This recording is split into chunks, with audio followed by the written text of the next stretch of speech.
Hi, greetings to everybody. My name is Vexter Jolly. Today I'm going to present or perhaps to summarize the journal which I've read last time about a wormhole in space-time and their use for interstellar travel tool for teaching general relativity. Let's have a look. So we are going to raise a question over here. Is interstellar travel possible? If yes, how? And if not, why? And then to answer the question, what is actually wormhole? Before that, we need to know what is black hole first. So black hole is nothing but just a very massive object with a huge mass and huge density, at which at event horizon there exists huge and very massive tidal gravitational force such that everything will attracted to it and cannot escape out of it. So that's the nature of black hole. So for wormhole is just a long passage caused by a very massive object which curve this space-time. So it can connect between our universe and with another universe or into another galaxies, for example. So there was a scene which I found the most interesting and fascinating from the movie Interstellar, at which there was a guy took a piece of paper and then he wrapped this like this, and the shortest point or the geodesic point between this and these points will be interconnected with the passage known as the wormhole. So that's seen from the movie Interstellar.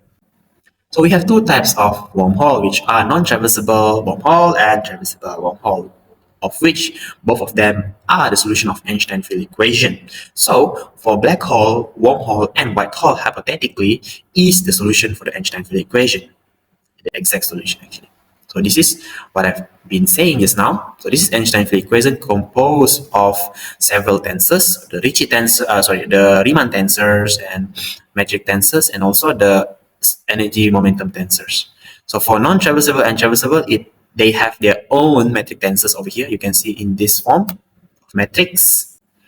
And then for the properties of traversable, so we are going to focus on the traversable wormhole. So we have 10 properties, which I will explain over here. So the first one is the metric is spherically symmetric and static, which means the matrix cannot or unchanged unchanged over time, and then it must be symmetric, which means at every point it is same under transformation, so it's invariant. So the second one, it must follow Einstein field equation, of course, to become wormhole. And then the tidal force, gravitational force should be smaller so that we humans can pass through it, because if the force are too strong, then it's not possible for us to escape or to pass through this passage. And there should not be horizon or even horizon present, because this will cause a disaster at which we cannot escape from it. And finite, it must possess a finite and reasonably small proper time at which the traveling time cannot be infinite, because if so, then we cannot pass through the passage, because we require so much time to pass through it. And it must have physical reasonable energy momentum tensor, which describe the physical matter of the wormhole. So can we time travel or teleport using wormhole? Actually, yes, but the problem is in nature, wormhole exists.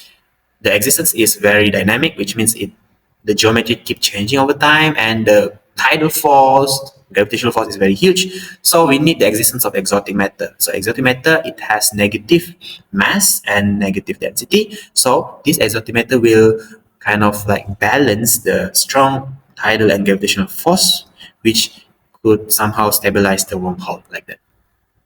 So what is the application in education basically? So we can teach students about so many tensors, and this is Riemann tensors, Ricci tensors, and this Einstein field equation. So we can teach the students that the wormhole is basically the solution of the Einstein field equation, and then we can show the curvature, the geometry of the tensors using the geometry of the wormhole using the crystal symbol, for example, and this over here, right hand side is the geodesic equation, which describes the equation of motion of the particle, for example, in the trough of the wormhole, for example. So in conclusion, so we need to, for future research, we need to find a way to create a wormhole. So one way is to first produce the exotic matter in nature. Then by this, we can produce a wormhole. And of course, wormhole is not stabilized, so we need this existence of exotic matter to stabilize it. Well, I think that's all from my presentation. Thank you so much, and thank you for watching.